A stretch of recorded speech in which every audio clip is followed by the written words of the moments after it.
Assalamualaikum warahmatullahi wabarakatuh. Jumpa lagi dengan kami di Move Up TV bersama saya Jumal Mutazam dan Zakiah Copa.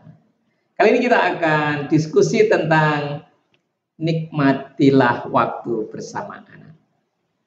Sahabat sekalian, saya yang rambutnya sudah putih ini sudah merasakan betul betapa waktu ini sangat pendek, Bu Zakiah. Ya. Kalau Zakiah mungkin ya belum kroso, separuh aja belum ada, separuh usia.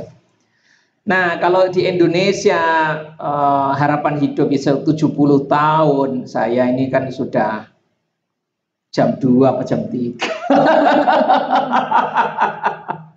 Jadi saya sudah merasakan betul betapa waktu ini pendek, sahabat-sahabat muda. So, ketika bersama anak-anak nikmatilah.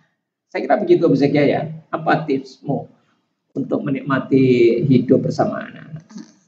Jadi ketika kita menikmati saat-saat bersama anak-anak, itu bukan hanya anak-anak yang bahagia loh Pak. Kita pun jauh bahagia. Karena jadi apa ya istilahnya, ya tadi karena anak-anak itu prioritas kita, keluarga adalah prioritas, maka kebahagiaan itu tidak hanya jadi misalkan nih pekerjaan kita atau bisnis kita agak-agak sedikit mengecewakan, bikin kita kecewa gitu, kita terlipur gitu loh, terlipur karena kita bersama anak-anak, karena kita menikmati kebersamaan anak-anak. Jadi kebahagiaan itu bukan hanya anak-anak yang merasakan, justru kita orang tua ini merasakan kebahagiaan yang luar biasa. Nah, ada beberapa tips nih sahabat muda yang ingin saya sharekan.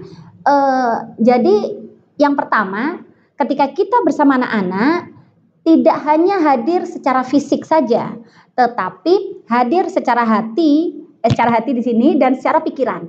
Jadi hati dan pikiran kita ikut hadir bersama anak-anak, ikut bersama anak-anak. Walaupun ini saya sendiri pun tidak bisa, saya berkata ini itu saya pun lagi dalam taraf terus belajar karena memang sering juga saya kadang bersama anak-anak baru fisik gitu. Tapi kadang pikiran masih berpikir tentang sesuatu hal yang lain, bisnis atau lain, atau kadang fisik pun kadang masih sambil disambi-sambi dengan handphone. Tapi dengan kita sudah punya kesadaran bahwasanya kehadiran kita bersama anak-anak itu adalah kehadiran hati dan pikiran, itu insya Allah kita pun akan terus berlatih. Saya pun terus berlatih untuk hal ini. Yang kedua, kita buat tantangan-tantangan baru bersama anak-anak. Kita buat kegiatan-kegiatan yang baru, challenge-challenge baru, suasana yang baru, kita kunjungi tempat yang baru agar kebersamaan dengan anak-anak itu nggak membosankan gitu. Jadi asik gitu loh Pak, dibuat asik. Itu yang tips kedua. Tips ketiganya, kegiatan atau kebersamaan kita dengan anak-anak ini tidak bisa asal-asal saja atau hanya mengalir, tetapi memang kita jadwalkan, kita niatkan dan kita jadwalkan dan kita buat jurnal kegiatannya Pak Jumalang. Kalau saya memang saya buat itu apa maksudnya? Jurnal kegiatan, bukan jurnal itu rencana jurnal itu jadi ada persiapannya apa, nanti kegiatannya seperti apa, paskanya apa.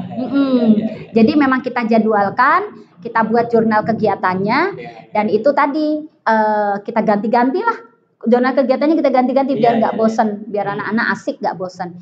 Dan efeknya ketika kita bersama dengan anak-anak melakukan kegiatan bersama-sama, kita bisa mengapresiasi anak-anak secara langsung.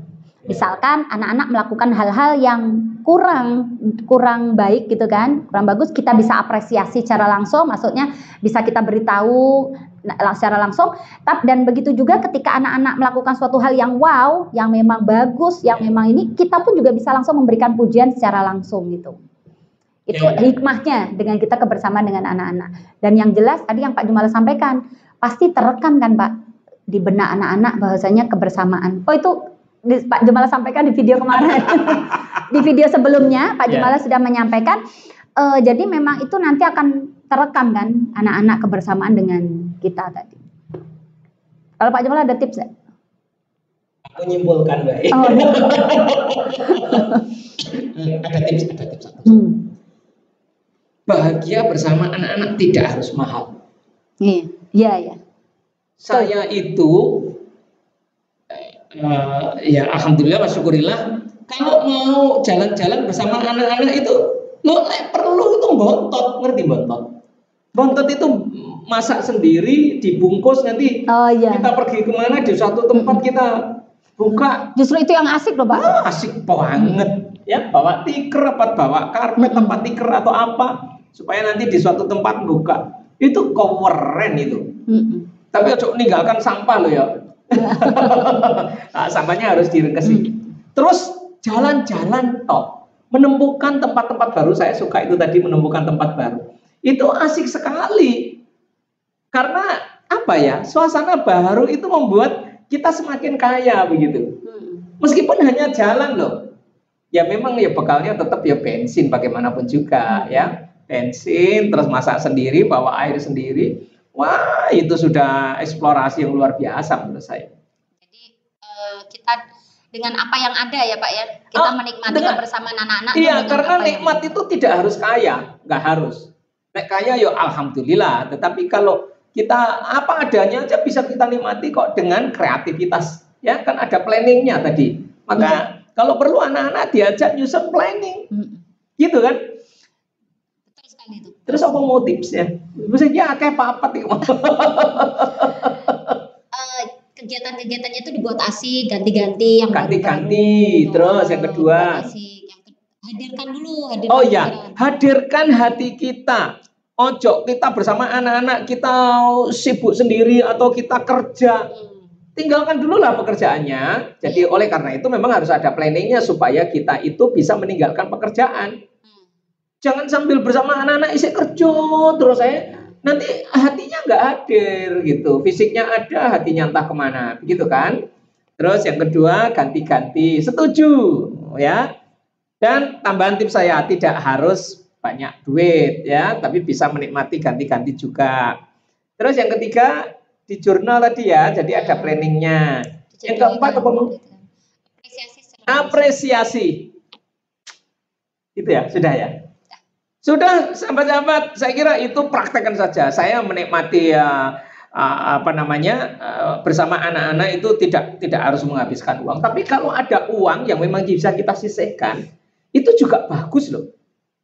Supaya sekali waktu kita itu membahagiakan diri dari apa yang dikaruniakan Allah ini, sisihkanlah. Wong Gusti Allah juga nggak larang kok. Jangan lupakan duniamu, boleh kan? Iya.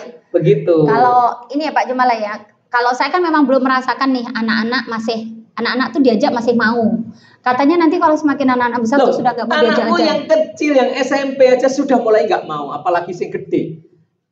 Kudu bujuk, kudu ngerayu. Nanti aku tuh lupa ada tugas coba.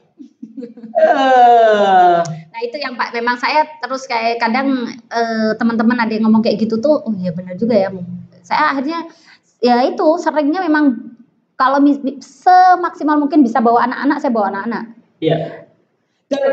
Tapi bukan berarti kalau sudah gede-gede itu nggak bisa diajak bersama, enggak. Tergantung kita juga bagaimana caranya kita mempersuasi anak. Di video saya yang sendirian yang tanpa bahagia, itu kan ada mempersuasi anak bagaimana. Nah, itu yang gede pun bisa diajak bareng. Tapi yang terpenting, tapi yang terpenting apa? Diajak nyusun bareng. Nah itu.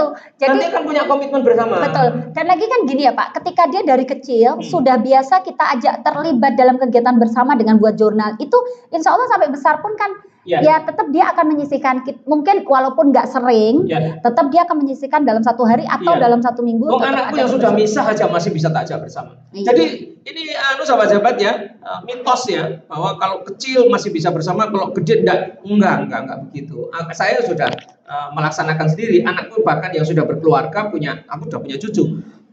Bisa kita ajak Mbak Nada namanya, Mbak Nada, nanti kita ke kita bersama-sama. Pakai 2 mobil nggak apa-apa. Nah itu yang penting apa? Ada susunan tadi, ada planningnya tuh keren. Dan mereka kita ajak nyusun bareng. Dan itu yang mahasiswa ya ikut, semuanya bisa ikut. Gitu ya. Aku buka. Iya. Baik sahabat-sahabat ya. Demikian yang bisa kita share. Dan jangan lupa di subscribe dan dibunyikan loncengnya. Assalamualaikum warahmatullahi wabarakatuh.